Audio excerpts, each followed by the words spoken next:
First and foremost, welcome everyone. Thank you. My name is Brian Rose. I'm the executive director, the proud executive director of the Niagara Community Foundation, in partnership with the GNCC and their team. Thank you so much for tuning in. Just a couple of housekeeping points to make at the outset here.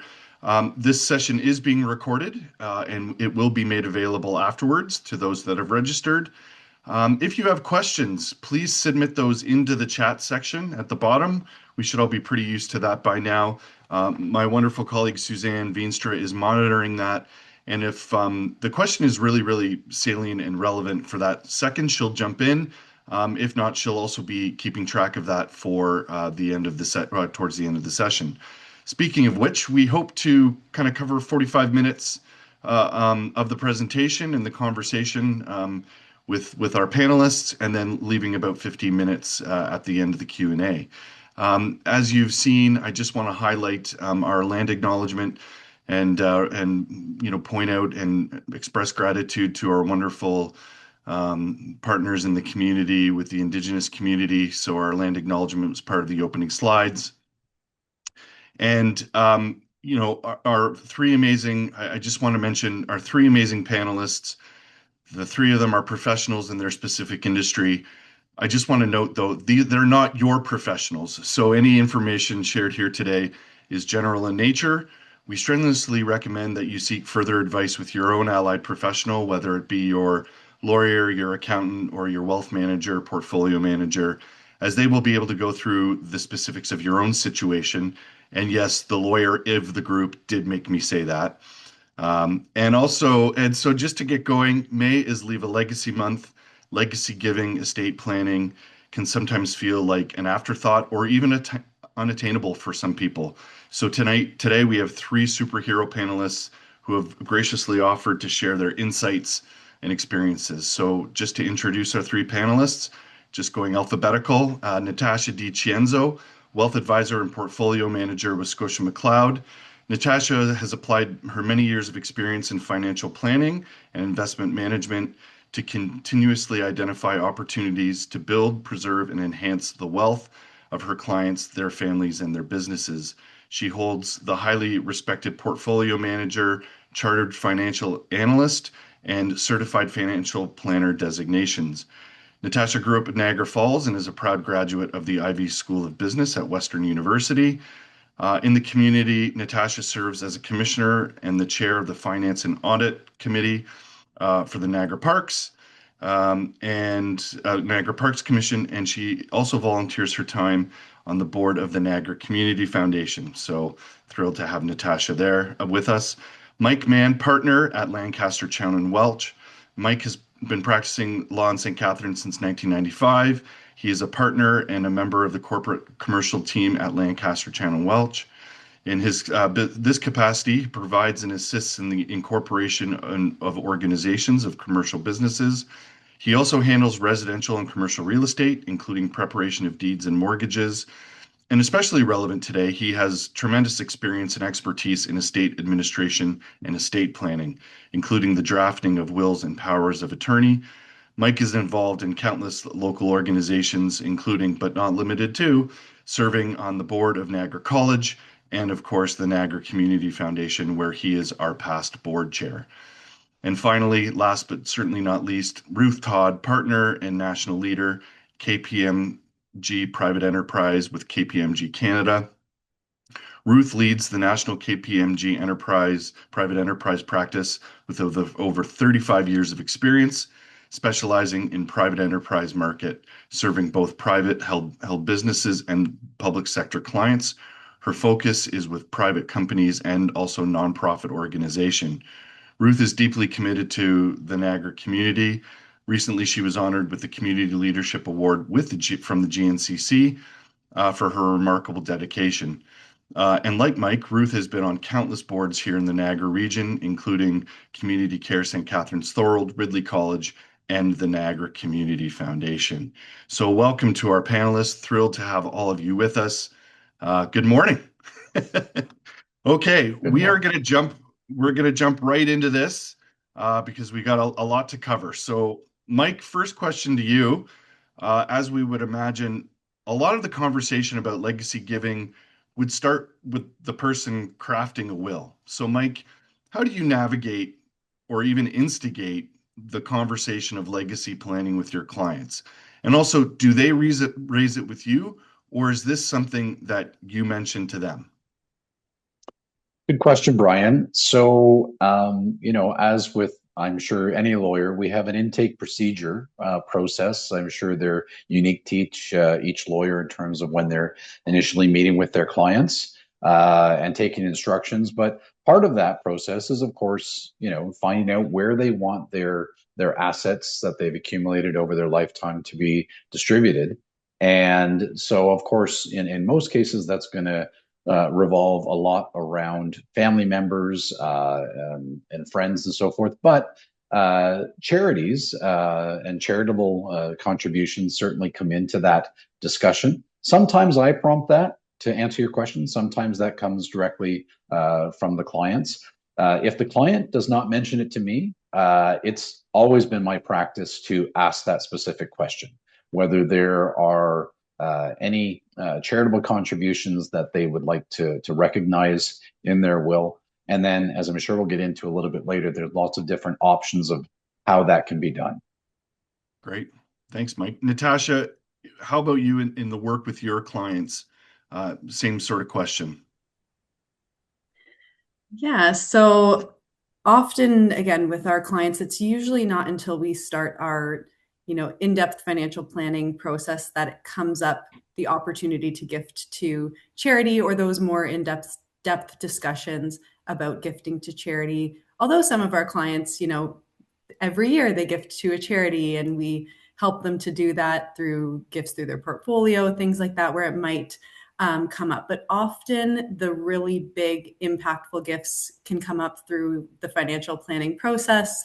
Most financial advisors and accountants and the like now do some sort of financial planning. And, with the advances of technology, it's just going to get easier and better to provide really high quality advice. So often our clients, they see that really big estate tax bill at the end of their financial plan that we talk about and we say, okay, how can we talk about reducing this big estate tax bill? And potentially that means increasing how much we're giving to beneficiaries, increasing how much we're giving to charity, decreasing how much we're giving to the CRA. That's often where we see kind of the biggest opportunity for more advanced gifting strategies that tie into our clients' wills and more so estate and legacy plans. Great. You hit on some major key themes that I'm sure, will be discussed at length during this session. Ruth, although your role these days is less sort of client, individual or family client facing, how does the accounting world view legacy giving, in estate planning and the work that your colleagues and counterparts do across your sector? Ryan, it's a really important topic, and it probably isn't dealt with exactly the same way from coast to coast. But I would say that as a firm, one of the things that we work with our partners to do is to make sure that we're thinking about our clients, whether it be an individual that is managing a bucket of wealth or perhaps a business owner that's managing a bucket of wealth, to be thinking about broadly, holistically, what is it they want to do next? And what is it that they're interested to do for their family? And that would include legacy giving, but it would include, thinking about, Natasha mentioned tax planning. So wrapping all those things together. But I'm going to say a good accountant will be provoking their client. And I think the word is provoking because it's a difficult topic to talk about with respect to what do I want it to be when I'm not here anymore. And so talking them through the larger impact of what they want their family to look like, what they want their impact to be on their community and others, what they want to happen with their family wealth, if there's a business involved, what are you going to do with that? Which wraps together with the legacy giving piece because, they are starting to think about what life looks like, 10, 15 for their years forward for their kids, their grandkids, and generations after that. So for us, it's just thinking about wrapping ourselves around the client, however that client is defined, and where they want to go in terms of their progress. I would add that because of because as accountants, we often work with clients over many years.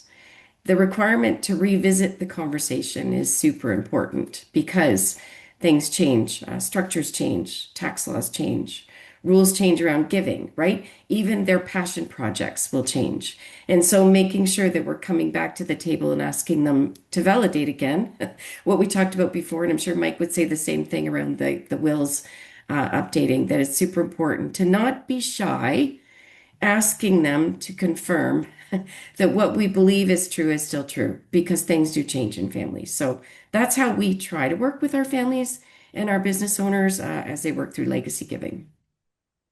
Thank you, Ruth. Mike, you once shared an interesting anecdote with me a little while, and actually with our board, just about you know, the numbers of people of your clients that think about legacy giving, and what would you say, ballparking those that understand it and want to get involved, and those that feel it's unattainable for them? Yeah, I don't know if it's necessarily a feeling of unattainability. I do find anecdotally, I can't Yeah, speak for exactly. others, Yeah. but it is definitely a minority number of my clients that want to consider legacy type giving to include charitable organizations. Unfortunately, so. And it's interesting. Some of the conversations that I have, even with my clients, Natasha referenced helping clients to give during their lifetime. Lots of people do have their pet organizations and charities, ones that they're very passionate about, and they tend to give to them during their lifetime. That doesn't always translate into legacy or estate planning gifts in their wills, and I've sometimes questioned my clients on that. It's like, you've done this during your lifetime. And sometimes their response is, well, that's why I did it during my lifetime, and it's not necessarily that I want to do it with the assets that may be part of my estate upon my death. But it is, as I say, a minority, unfortunately, of the clients that consider that.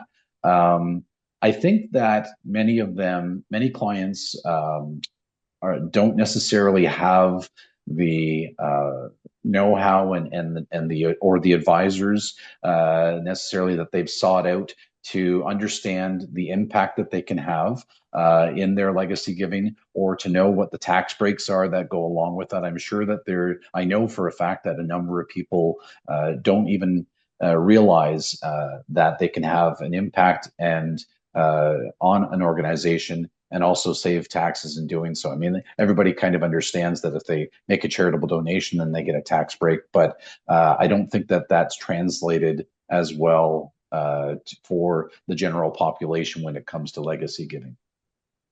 That's a perfect segue. So, from your perspectives, and Ruth, we'll start with you because death and taxes are pretty much synonymous.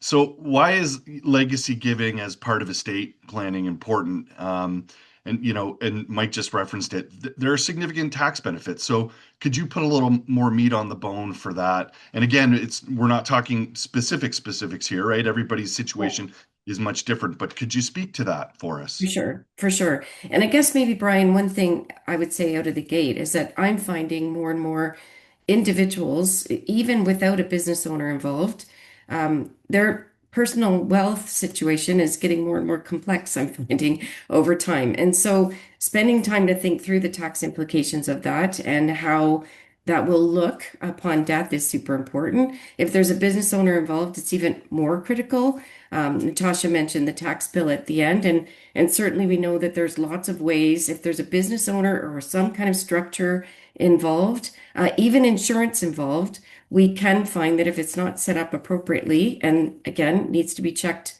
from time to time as rules change, you can be double taxed, and that tax rate can be, I think last check, I think we calculated 84%. So that's a pretty staggering number if not set up properly. And so tax planning is really critical. What we have found, and I personally, you mentioned at the beginning, I'm not necessarily serving all these clients, but I have been out in my national role to see a lot of clients and just asking them where they're at. A lot of their tax planning is out of date. And unfortunately, many think it's solved with an insurance plan. And I'm sure we'll get into a little bit about how you use insurance. But again, if insurance isn't in the right spot at the right place, it can actually compound the tax issues. So thinking about the insurance plan, the legacy giving, wrapping it together to Mike's point around donating shares directly, whether it be from, a person or a business, etc. There's certainly some ways to really manage giving to a passion project and get your tax rate down to a manageable number. I think for me too, the other part about it is it can't just be about the numbers. Like, sure, we want to save tax, right? But when Yep. we work with our clients, we want it to be about the tax plan, but it's also about how do you leave something behind for your family so that they know they're honoring what you really wanted them to do, and in a way that's structured that's going to avoid family squabbles, family disagreements, even just to make it easy to administer posts. So legacy giving helps outline all of that for the family so that they can know they're honoring the person and keeping it inside their wishes, but very clear and straightforward so that there's not confusion or frustration in trying to actually enable what the person was asking you to do. So there's lots more to unpack there, but I'll Oh leave it yeah. at that. No, that's great. Thank you. Natasha, you deal with your clients and the wealth management that you provide and services that you provide. Um, what do you see as the advantages? Ruth talked about, donation of shares. Like from your side of the biz or the sector, what do you see? I guess Ruth touched on a lot of really, really valuable pieces at the end there. And maybe I'm kind of reiterating a bit of what she said, but unless I'm missing a strategy, you never end up with more money because you're donating to charity. Right. These are, you or your family will never end up with more money because you've implemented a charitable gifting strategy or a legacy strategy. But for people who have those charitable aspirations and they want to make a difference in their community or with a specific organization or with a specific, environmental organizations, things like that, the right planning around gifting substantially reduces your tax bill and ultimately creates a bigger pot that is split between charities and your family and beneficiaries. So that's, one thing I often say as I start talking about some of the strategies that are available is you're not going to end up with more money. So you have to have those, charitable aspirations.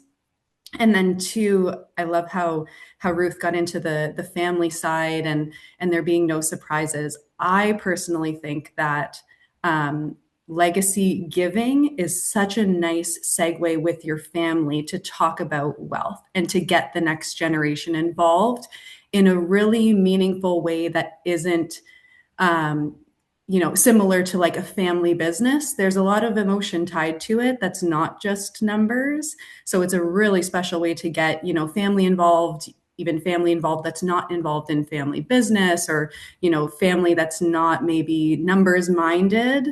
They can also get really involved in legacy giving. So I think that part's really, really special. I got all excited about all of Ruth's points that I honestly forgot your question. Oh, it's more so about like strategies. Yeah, Um, a little bit, but no, you're on the line. yeah. That's like the kind of big picture part that often, when we're talking about it, let's start there. And then there's so many strategies, we see it often, right, with gifting securities during somebody's lifetime, is probably the biggest one, and where advisors have a really, you know, good way to put their foot in the door with their clients is saying, you have a huge capital gain on this. Do you gift to charity regularly? I had a client, we met them, they gift like $40,000 a year to charity just out of their pocket. It's like, even if you don't want to do a big financial plan, if you don't want to do a tax plan, there's ways that we can do this just, even off, annually that can result in, again, more money either for charity or for your beneficiaries and less for CRA at the end of the day. Fantastic. Mike, both Ruth and Natasha touched on it, and I think what I really appreciate, the four of us have known each other for a long, long time, and I respecting your professional and personal backgrounds in terms of your your commitment to the community. Giving is very personal. So, Mike, what would you say, on this side of the benefits, what are the personal benefits that you see with your clients and then potentially their families, um, to have this important discussion? Because, as both Ruth and Natasha said, it's not always just about the numbers, right? Definitely. And, I mean, as you might expect, all kinds of people make the world go around, and all kinds of different clients with their own backgrounds and family situations. I mean, I do find, generally speaking, that most people want to provide for their loved ones when they're doing their planning, and that's why the default position in most cases that spouses will leave their estate to each other primarily, and then alternately to their children. But sometimes there's some estrangement going on, and or between family members, and so they're not included. But it's not just in those acrimonious type situations. It's more about people, again, if they've got a passion or wanting to leave that legacy. It's what I try to stress during my meetings with my clients is that, sure, you want to provide for maybe your children, and so that they've got a little bit of a leg up from the assets that you've developed during your lifetime, and that you can help them along in their lifestyle and so forth. And a lot of it depends upon the age of their children and so forth, whether they're adults or still minors and so forth. But beyond that, we all have a finite line to us, right? Whereas, many charitable organizations that have been around for years and years and years, and expect to be around for many, many years to come, that's where it gets into the more, legacy type of discussion, and where an impactful gift, can have your name associated with it. And some people aren't that concerned about having that, that exposure out there to having their name on some building, or on even affiliated with it entity. But what they can realize, though, through this proper planning process, is that gift can go on for many, many more years beyond the time that they've left, the face of the earth, and years beyond even their descendants and their family members that they are leaving gifts to. So it's got a much more impactful approach to it, I think, when we're talking about charitable giving versus giving to any individual, for that matter. Right, exactly. I think people sometimes feel that, giving to charity, especially through an estate plan, is a binary choice, right? I can either do one or the other, but what you've all alluded to is it's not. So they fear they've got to choose between family and their favorite charities potentially. So, Natasha, what kind of conversations or what sort of things do you chat with your clients about on this subject? Oh gosh. It's so open-ended. Yeah. You know, but truly, often because I'm on the board and in my involvement, we can often you have the opportunity to bring up, you have a very sizable estate. Are there meaningful things that you want to do with that money? And Mike mentioned about, buildings, things like that. But there's the opportunity to partner with like a Niagara Community Foundation and have, a community minded organization help support you as well in, what might you want to do with your gifting. These are all the opportunities. I often actually introduce you, Brian, when I have someone who has charitable aspirations, but doesn't really, maybe have total game plan of what they're going to do. There's that piece too of, Ruth has brought up multiple times that plans get outdated. Things get outdated. Charities sometimes, unfortunately, also, get outdated and sometimes no longer exist in the way that they did before. So partnering through a foundation with a plan or with a family board can kind of alleviate some of that and keep things evergreen. I guess those are some things that I would touch on that I haven't already. I'm not sure if No, you had a that game plan of where it again, it so depends on the person, what their assets currently look like, what their income currently looks like. Yeah, whether they have a business or not, what types of, getting into actual like strategies for gifting, it could look really, really different. Mhm. And that's where often we would bring in like a Mike or a Ruth's team, as well as Brian, right? That kind of circle team of allied professionals and get everybody on board of what does this strategy look like as it's coming up in conversation. Fantastic. Mike, I'm just going to throw it back to you really quickly. Do you have specific suggestions or ideas with certain clients? Like, again, they might feel like it's super complicated and I'm taking money away from like my kids or my favorite aunt or my favorite niece or nephew, or do you have like, like some best like suggestions for them? Yeah, and honestly, Brian, this is where I find, as Natasha just referred to, that the allied professionals really have an impact because I don't overstep my bounds. I'm a lawyer. I know the work that I can do in terms of drafting wills and so forth. I'm not a tax specialist. I'm not a financial or investment advisor. So, it's that's where I'm often in part of this intake procedure and discussion that I'm having with my client. I like almost all the time am talking about, have you talked to your accountant? Have you talked to your financial advisor? Because it really needs to be, as was referred to earlier, a holistic approach from the client's team of advisors. And, you know, and in doing that, it's the discussions that I sometimes get into with clients. I'll be honest with you. Sometimes, like, no, I have no desire to do any charitable giving through my will, and I have to be careful about that because I don't want to. I know Ruth said that you can kind of like protagonize them a little bit, but I have to be a little bit careful about that. If the answer is no, then the answer is no, and we move on, right? I've had certainly occasions where it's got into more of a discussion, and I've been able to at least say to them, look, you may not realize what impact that your estate can have on your charities that you have some passion for, or maybe charities that you don't have a passion for, but that you could still have an impact on that giving that wouldn't necessarily take it away as much from your family as you think. Like, to Natasha's point, you're never going to have more money to give away if you're doing it, if you have a charitable giving as part of your plan.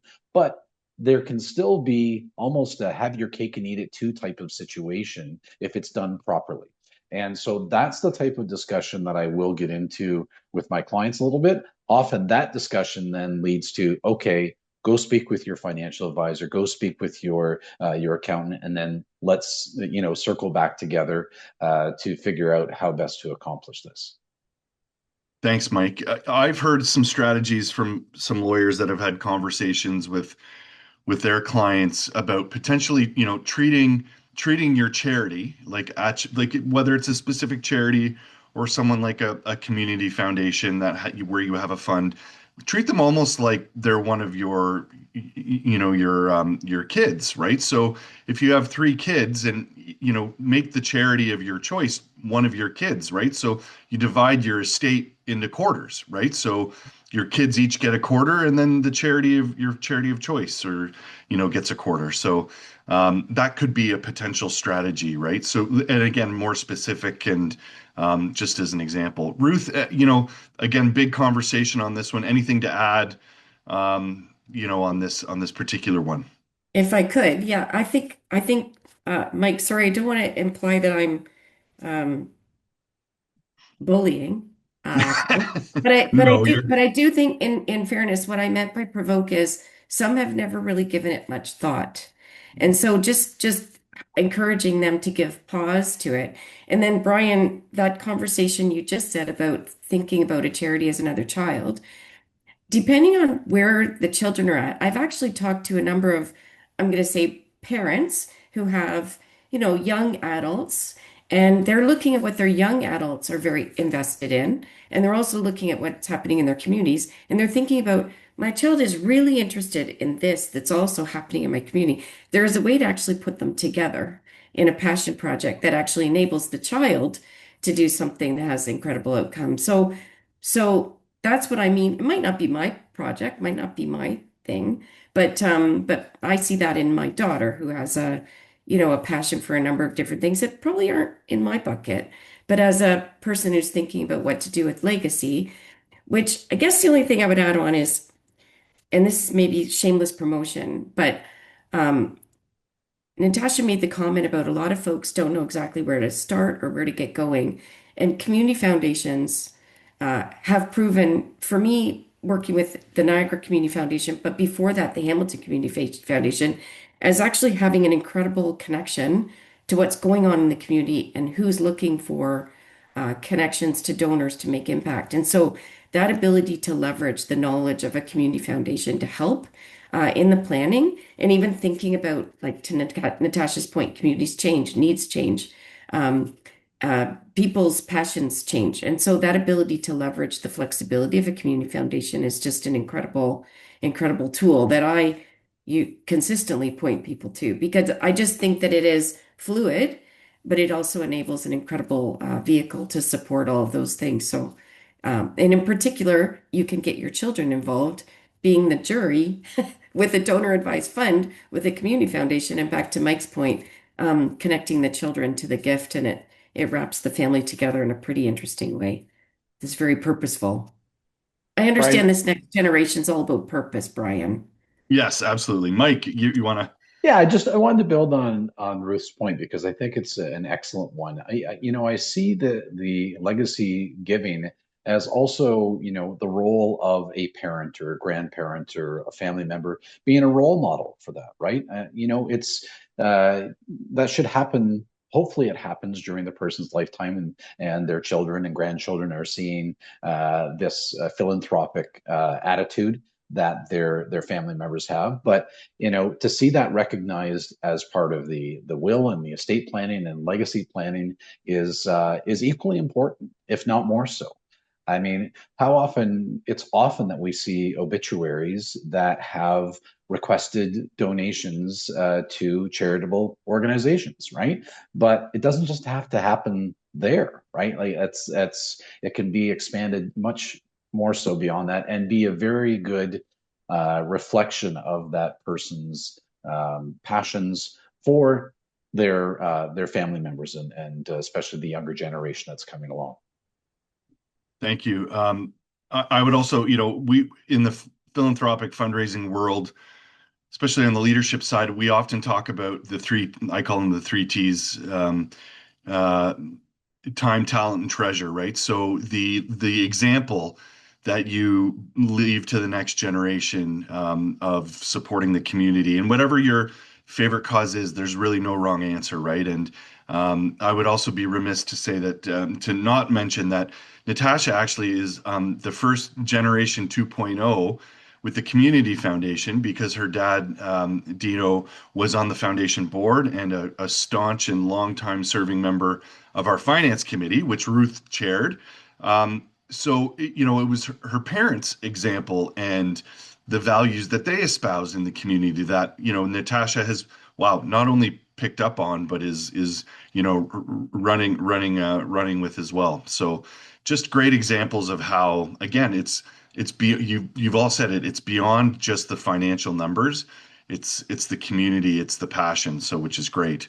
I'm just gonna, working along those lines, I don't think it's a stretch to say, we're living in some really interesting economic and geopolitical times. Uh, I don't know if anybody drove by a gas station today. I nearly drove off the road, seeing gas at $1.90 plus. You almost need a line of credit to fill your gas tank these days. Um, what would each of you say to your clients about legacy giving in economic times like this? Any sort of nuggets of gold, and I'm not talking about investing in gold, or that might be a strategy, right, Natasha? You never know. Um, Ruth, maybe we start with you, and then the others can kind of chime in about some advice. Well, maybe first and foremost, Brian, I would say maybe it's a reflection that I'm getting old, but I've never seen communities in more need of everybody pitching in to solve. We can't rely on our governments to solve the problems. They can't. They won't. They need all of us at the table. So first and foremost, I think we all live somewhere. We're part of a community somewhere, and that community's needs have probably increased over time, and they've probably gotten more complex over time. So legacy giving, you went back to the three T's, time, talent, treasure. In some way, I feel like almost all of us as community members should be giving something from one of those T's to somewhere to help be part of the solution because there's a lot of need around us, and you don't need to go very far to see it. So that'd be first and foremost. Second of all, the thing I would say is that it doesn't have to be big and profound and, you know, uh, building name worthy to make a difference. And even group pulling people together that have a common desire to see something have an impact is important. And small gifts can make a difference. And role modeling is super important. So those are two things that I think are key to share.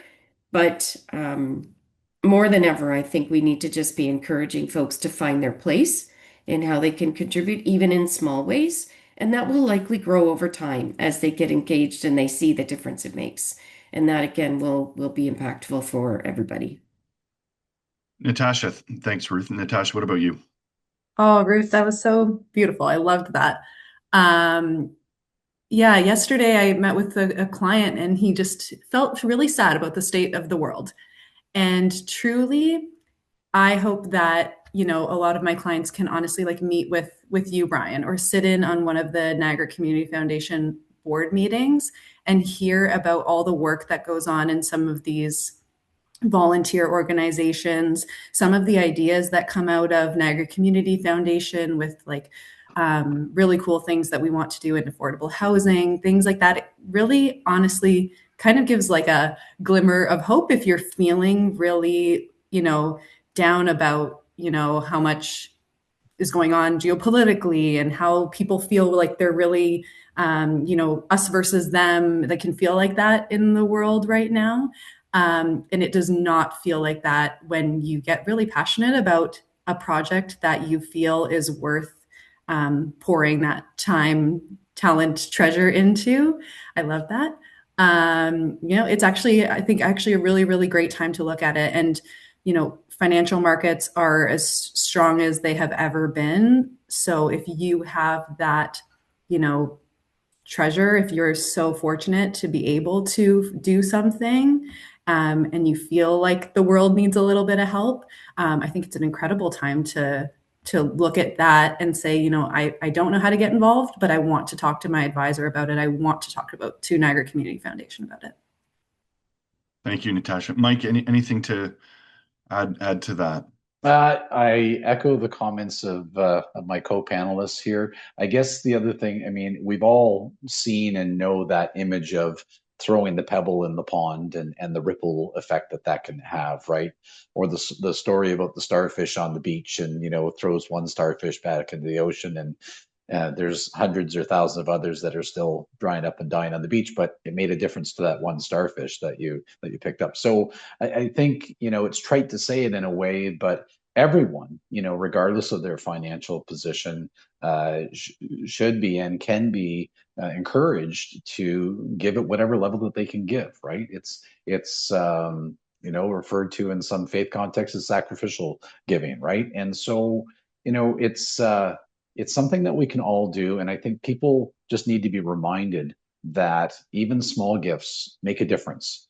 They make a difference in the dollars and cents perspective, but as we've already talked about today, just from like even more than that, it's defining what your passions are. It's setting up that example for others, family members and friends and so forth that you might do that for. So, and I guess I would add to that, that in the context of in will drafting and so forth, there's lots of different ways that can happen. To your point earlier, Brian, they can be treated as another child in a way, and dividing up those percentages of the what we call the residue of your estate, or it can be a specific bequest of a certain specific dollar amount, right?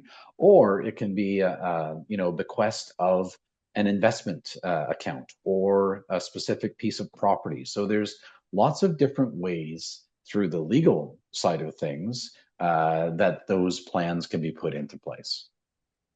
Mike, that you just and I swear we actually didn't share these questions. We gave some general themes to our panelists here, but Mike just actually covered off the very next question I was going to ask, which was just about the how, right? We've been talking about the why. So as we sort of get closer to our Q&A period, so that's exactly it. Through, the bequest side of things, Mike's covered, sort of a bit of the legal how. Natasha and Ruth, what are the financial vehicles available that, you would recommend from each of your own sectors that you're familiar with? Natasha, why don't we start with you from the investment side of things and then go to Ruth? Yeah, I think really similar though to what Mike touched upon was that you can gift any asset. Through your will during your lifetime, you can gift any asset of value if that's what you want to do.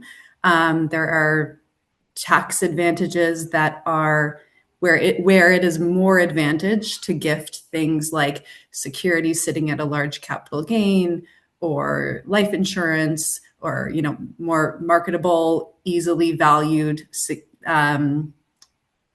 financial assets relative to hard assets that are maybe harder to value, things like that. Yeah, any asset of value can be gifted, though. There's just going to be different tax implications and then also tax benefits depending on what you're gifting. Probably the biggest one that I see regularly is gifting those public securities that are sitting at a capital gain because of the advantage that you can, avoid paying capital gains tax on those capital gains and get a charitable donation receipt for the full fair market value of those securities. So that's a really big one that we see people use during their lifetime. And to see those kind of immediate tax benefits is really, really nice. But yeah. Thank you. No, excellent points. Ruth, what about from your side of things? So Natasha's 100% right. Those capital gains on the shares is a super easy and almost the most obvious way to gift because of the really double taxation saving as opposed to double taxation. But the other thing I wouldn't mind just raising, Brian, is that so for families that do have a fair bit of wealth, we have seen a number over the last, I'm going to say 10 years. I'm not sure I saw it as often prior to that, but thinking about setting up family foundations. And the reason I raise that is because they're looking to have a lasting impact and they want to have the opportunity to adjust what they're doing to give to communities. So when you think about the how, I always encourage them, again, shameless promotion, but I always encourage them rather than the private foundation to go and see their local community foundation person because it is the administration and the time spent in managing just the assets and how we get it done, compared to really what most families want to do is the gifting part. And so using a community foundation rather than a private foundation, they can save themselves some cost. They can often do better with their investments because they're pooled with a larger pool, so they can have more diversity. They can actually flex over time with their gifting and share that with the next generation easily through the community foundation as a vehicle. So when I think about the how, other than the technical tactics around gifting shares, which Natasha's right, you should be encouraged. We should be all be encouraging our folks to gift shares with capital gains. It's just such a great vehicle. But I also think about if there's larger numbers at in the conversation, thinking about using the community foundation as a donor advised fund is a really, really incredible way to achieve your family's goals. Ruth, thank you. You mentioned earlier on one of the sort of lesser known vehicles, which is life insurance policies, right? Could you just touch a little bit on that? Because I think, again, I don't think it's as well known. And I think people hear about it and they're like, what? How can that happen? Right? Could you just, again, for sort of more of a macro level, just kind of touch on that one a little bit? Sure. I mean, we see insurance used broadly by families to cover tax bills. So lots of families think, well, I'm going to buy life insurance. It will cover the tax bill. And then to Natasha's point, they're trying to preserve the pool of family wealth, right? So if I can cover the tax bill with insurance, then maybe I can, maybe I can ease the rest of the pool for the family. Natasha's maybe better to speak about this, but we also see once people start to think about how can insurance be a solution for what my family wants to accomplish, you can name a charity as a beneficiary, Yep. and you know, some I would say there's diversity in how that's done through the life of the giver for the charity, but it is actually an incredible vehicle, and in particular, a very nice way if folks don't want to take away from their, you know, Mike talked about they really want to provide for their family. So you don't want to take away from your core assets. You can supplement your charity through an insurance plan, which doesn't, I think it makes the family feel like they didn't lose anything out of the family wealth pool, if you will, other than the lifetime contribution of paying the premiums, however that's structured. And again, um, some good planning around that can also help manage that in an appropriate way because there could be some tax efficient ways to even pay those premiums over the life of the donor. So there's lots to be done there, and there's and I'm not an expert on insurance because I actually find insurance gets more and more complicated. There's so many vehicles. So I think if you've heard of one, don't assume that that's the only option because there's lots of options around insurance. So that's the one thing I would say there. Natasha, anything that you can add on to that by at all? No, that was really well said. Instead of, really getting into it, it's one of those estate enhancing assets, right? So when we're talking about a big legacy gift through your will, it would be not in your best interest to not consider life insurance as a big piece of that strategy. There are just a number of ways to do it using existing insurance, using a new policy. Whether you have a corporation, the strategy would look different relative to somebody who does not have an active business corporation.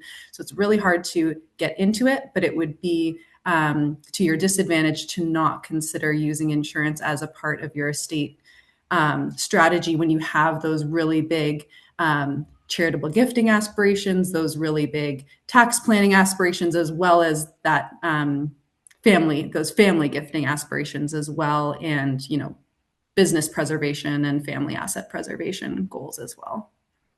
Fantastic. Mike, did you want to put a little bow on this before we move to our Q&A? No, I defer to Natasha and Ruth Yeah. on that discussion there. Or from your own perspective, in the work that you do with your clients on how you work with them to get this process going, and anything I mean, you covered it sort of at the outset, but anything Yeah. supplemental to that? Yeah, there again, it's not stepping outside of my boundaries in terms of the advice that I give. So, if I have, especially if my business clients in particular, I find that, when they're looking at their tax bill at the end of life and what that's going to be, well, then that leads into a natural discussion about all of this and certainly about insurance. And to Ruth's point, a lot of people just think about that insurance to cover the tax liability. Well, some people don't think about that at all, but the people that do and realize they're going to have a tax bill associated, they're sometimes quick answer to that is, get a life insurance policy to cover that. But I don't think that they necessarily think beyond that to, okay, maybe there's a different way to reduce that tax liability so I don't have to have as much life insurance for that part of it, but that the insurance can still be used as that vehicle for the charitable giving. And that's where, we do have those discussions, and I'm recommending either if they have advisors, to speak to them, and if not, then of course I've got a bank of them that I can refer to them at that time. Excellent. Amazing. Thank you to the three of you. Suzanne, any questions from or anybody right now that would like to? We've got about 8 minutes-ish before the clock runs out on us. Any questions from the crowd at all? Yeah, thanks so much. I think that we have a question from Adam. So we have a number of nonprofits and charity partners who are also listening in on the conversation. And Adam from Second Story asks, how do you suggest a charity or nonprofit approach professionals or allied professionals within the industry to have our organization become an option or part of your discussion with your clients regarding legacy giving? So kind of taking that charity look or charity hat on, from your perspective, does that individual charity kind of navigate that conversation or initiate those relationships with you guys as allied professionals to build that relationship and build that connection for their donors and for their potential legacy giving? Anybody want to tackle that one first? Ruth. I'd love to tackle that one. So my first and foremost comment to that is thanks for the question, because I actually get asked this fairly often. And so there's a few things to unpack. I would say first and foremost, the charity hopefully is spending a fair bit of time with their current donor roster to try to encourage them to think about legacy giving. And I don't actually find that that's a consistent theme across all charities. So maybe first and foremost, it's a bit of a self-check on the charity to say, how are we doing in promoting legacy giving with the current donor roster? Because if somebody's giving to you today, they probably care a lot about you post and enduring over time. So I would say start there. Second of all, I'll just be honest, as a professional, I probably wouldn't direct somebody to a charity. I would ask them more around, like, what is it you really care about having an impact around? Is it poverty? Is it literacy? Is it music? Is it art? Like, it would be more of a theme. And then again, I often direct people to connect with a community foundation. So I would say to a charity, have a really great relationship with your local community foundation. Make sure they understand what you're trying to accomplish. Make sure they understand what you're working on to provide impact to the community. Make sure that you're doing everything you can to have a relationship there. Make it easy for a donor to work with the community foundation and have impactful money get into your hands. And then lastly, I guess, just broadly, I think it's about how do you attract, maybe your question is really about how do I attract donors I don't already have?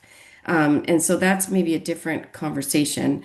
Certainly, having a great reputation of providing impact and being a high integrity organization that does well in terms of stewarding is obviously table stakes. So for me, those would be the three things I would say, Brian, is that I think about it not so much specific charity, but more like what's on the heart of the donor, and then how can I help them come up with a roster? If not through a community foundation, okay, well, if it's poverty, like we need to unpack that a little. What does that look like? Is it homelessness? Is it food security? And then who would be the roster of potential candidates that we would work our way through? So I don't know that I would. I don't know that I would necessarily push someone to a charity if I didn't think that they had an alignment with the family's passion, would be how I'd answer that. Yeah, that's true, Ruth. And honestly, like when I'm talking with many of our prospective fund holders, or even our current ones that have donor advised funds, for me, it's more the questions I get to ask them about what they're passionate about.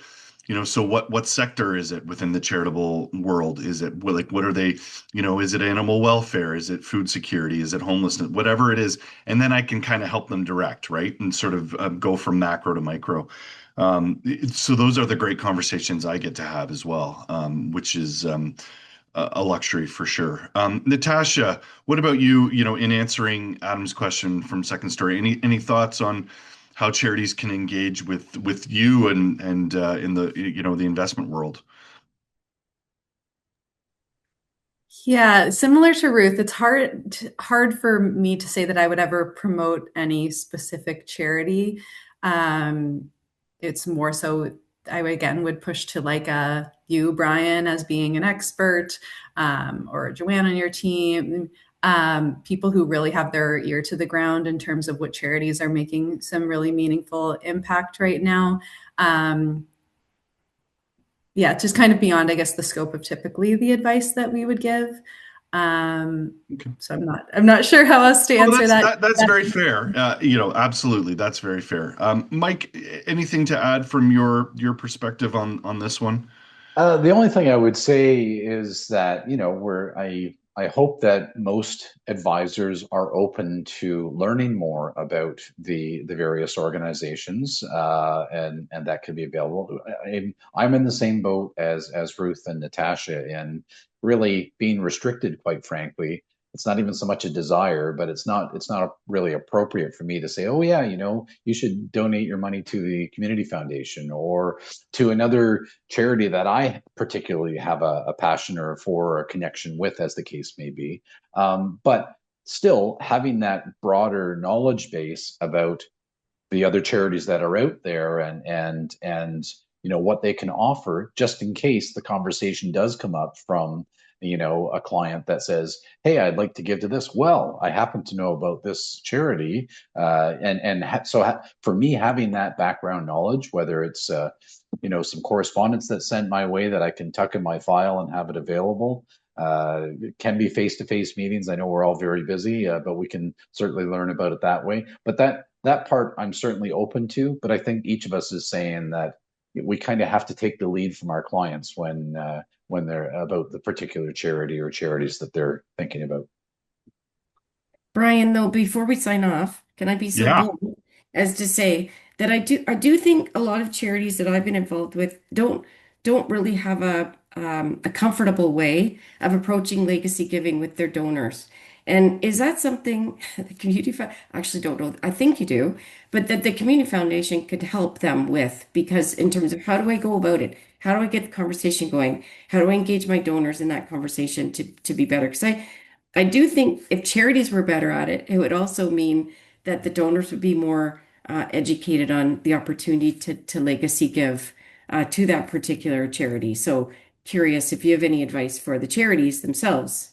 Yeah, it's a great question, Ruth, and obviously we live in sort of the legacy piece, right? So it's a comfort level for us because of those conversations. But we've partnered the last number of year with the Canadian Association of Gift Planners and their Willpower campaign, and it's specifically driven.